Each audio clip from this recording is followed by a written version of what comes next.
교회력에 따른 PPT 매일 말씀 묵상 2021년 2월 15일 월요일입니다.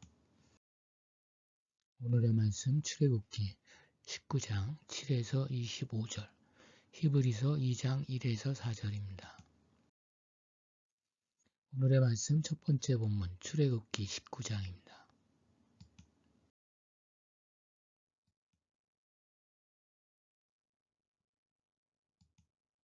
하나님은 인간에게 자유의지를 주셔서 당신의 뜻을 강압적으로 따르도록 하지 않으셨습니다. 자원하는 마음으로 자발적으로 따르기를 원하셨습니다. 모세가 산에서 내려와서 백성의 장로들을 불러 여호와께서 자기에게 명령하신 그 모든 말씀을 그들 앞에 진술하는 것은 그런 뜻에서입니다. 중요한 것은 하나님과 사람의 중간에 서 있는 사람이 자신을 중개자로 생각해서는 안 되고 하나님의 말씀을 모두 그대로 전하는 전달자로 행동해야 한다는 것입니다. 장로는 백성들 중에서 나이가 많아 경륜이 있고 인품도 좋아 백성들을 대표하는 사람들입니다. 따라서 그들의 의사는 백성 전체의 의사를 대변하는 셈이 됩니다. 이 과정에서 모세의 역할이 부각됩니다. 하나님은 언약 체결 이후 계속 백성을 이끌 모세가 하나님의 말씀을 대신 전하는 자임을 분명하게 확증하고자 하십니다.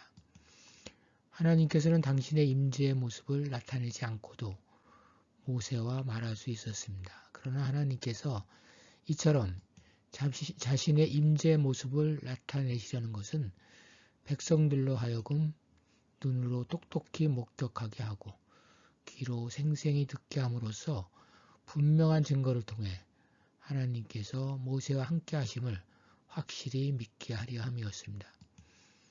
그리하여 백성들로 하여금 모세의 말을 듣고 그것을 하나님의 말씀인 줄 믿고 또한 순종하게 하려 함이었습니다. 하나님은 당신의 목적을 이루는 데 필요한 은사를 받은 자고 특별히 선택된 지도자를 통하여 일하십니다. 그리고 하나님은 그가 속한 공동체 안에서 그의 지위를 확고히 하십니다. 드디어 하나님이 임재하십니다. 그러나 그러기 위해서는 먼저 백성들의 성결이 요구되었습니다. 백성들은 하나님과 언약을 맺기에 앞서서 다시 한번 그것이 갖는 의미와 중대성을 깨닫기 위해 그리고 스스로 삼가 준비할 시간이 필요했습니다. 하나님은 임재 시에 산에 근접하는 사람이나 동물은 죽일 것이라고 합니다. 이것은 자칫 하나님의 징벌로 생각하기 쉽습니다. 그러나 사람이 하나님의 직접적인 임재를 접할 경우에 그는 파멸할 것입니다. 그것은 마치 화연이 나비를 불사르는 것과 같습니다. 그러므로 산에 가까이 하지 말라는 것은 당신 백성을 보호하기 위한 조치였다고 볼 수 있습니다. 하나님이 임재하셔서 모세를 부르시고 다시 한번 백성들에게 주의를 주기 위해 모세를 내려보내십니다. 하나님의 임재는 우레와 번개와 빽빽한 구름을 동반합니다. 이것들은 모두 하나님의 존재와 그의 영광과 위엄을 상징합니다. 영이신 하나님께서는 형체가 없으시나 자연을 이용하여 당신의 속성을 나타낼 수 있습니다. 하나님이 이스라엘 백성들과 언약 관계를 맺고 그들을 품어주시고자 합니다. 그 관계에서 중요한 역할을 할 지도자에 대해 직접적인 신뢰를 보여 그를 통한 하나님의 말씀에 순종하도록 하셨습니다. 하나님은 영이시니 육체를 가진 인간인 우리는 그 사실을 인정하고 그 경계를 넘는 행위로 그분의 처벌을 받지 않도록 주의해야 합니다. 우리는 신의 산의 언약이 예수를 통해 영이신 하나님을 아버지로 섬기는 관계로 발전되었음을 감사해야 합니다. 오늘의 말씀 두 번째 본문 히브리서 2장입니다. 예수님이 우리의 구세주시라는 진리가 믿는 우리에게는 너무나 당연한 것이지만 바울 당시 사람들에게는 난데없는 내용이기에 그것을 받아들이기 매우 어려웠던 것 같습니다. 그것을 믿는 사람들의 경우도 예외는 아닙니다. 믿기를 믿되 확신이 없기 때문입니다. 그래서 바울은 우리가 받은 복음을 마음속에 깊이 새겨두어야 한다고 말합니다. 귀중하기 때문입니다. 그런데 소중한 복음이 그것을 거부하는 사람들에게는 큰 심판을 초래합니다.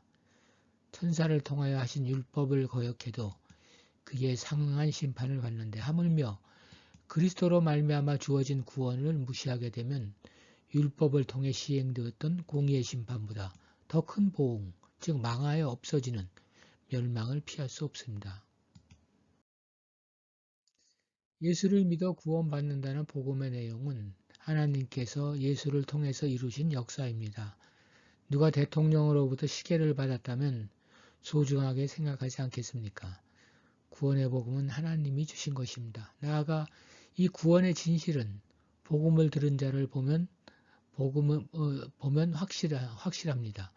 그래서 구원을 주는 복음은 귀중한 것입니다. 그리고 무엇보다 하나님께서 이 복음 그리고 예수의 메시지가 진리임을 증거하십니다. 그 방식은 네 가지입니다. 첫째, 표징입니다. 이것은 하나님의 목적을 알려주는 의미가 담긴 기적입니다. 둘째, 기이한 일입니다. 이는 가시적인 경이로운 기적을 말합니다. 이것은 초자연적 현상을 통해서 사람들로 하여금 경이로움과 두려움을 느끼게 하는 역사로서 하나님의 구속 행위를 묘사하는 데 사용되었습니다. 셋째, 능력입니다. 이 말은 본래 자연적인 현상에서 나타나는 힘을 의미했지만 후에 표적과 기사를 내포하는 하나님의 초자연적인 힘 또는 하나님의 역사하심 자체를 의미하게 되었습니다. 넷째, 성령에 나누어 주신 것입니다. 이는 믿음의 분량대로 각 사람에게 성령께서 나누어 주신 은사를 의미합니다. 예수님께서 주님이시라는 복음은 하나님의 계획으로 시작되어 그 소식을 들은 사람들과 하나님의 간섭으로 일어난 여러 기적들을 통해 진리임이 확증되었습니다. 우리는 이 사실을 추호도 의심하지 않습니다. 다만 그것이 복음의 확증 과정 가운데서 일어난 것처럼 능력이 아닌 그저 사실로서만 인정될까 염려입니다. 복음은 객관적 사실에 대한 인정이나 죽은 기억이 아니라 늘 되살려 능력으로 경험되어야 합니다.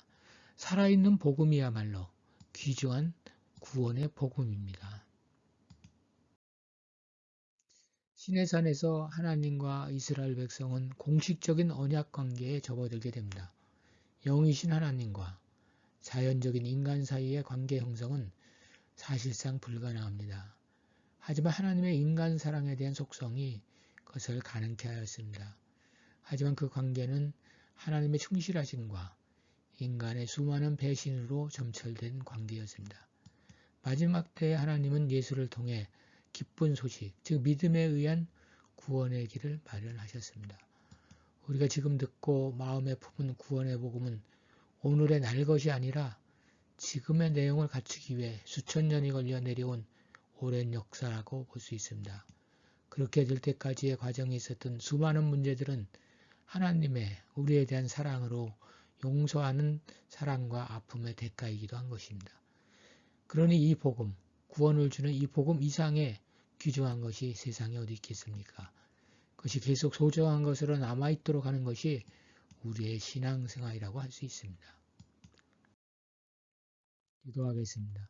주님, 우리 중에 분명한 확신이 필요한 사람에게 불타 죽을지라도 당신 임재를 강렬하게 경험하게 하여 주시옵소서. 그러나 감각은 영이신 하나님을 표현하는 하나의 방식일 뿐 그것이 하나님의 아님을 알아 하나님과 우리 관계의 본질이 인격정임을 깨닫게 하소서. 인격을 이루는 지정의의 요소대로 하나님을 더 알아가게 하시고 하나님의 사랑을 느끼게 하시고 하나님의 뜻대로 살아가는 결심이 있게 하옵소서. 구원의 복음이 우리에게서 먼저 실현되는 역사를 허락하시옵소서. 아멘.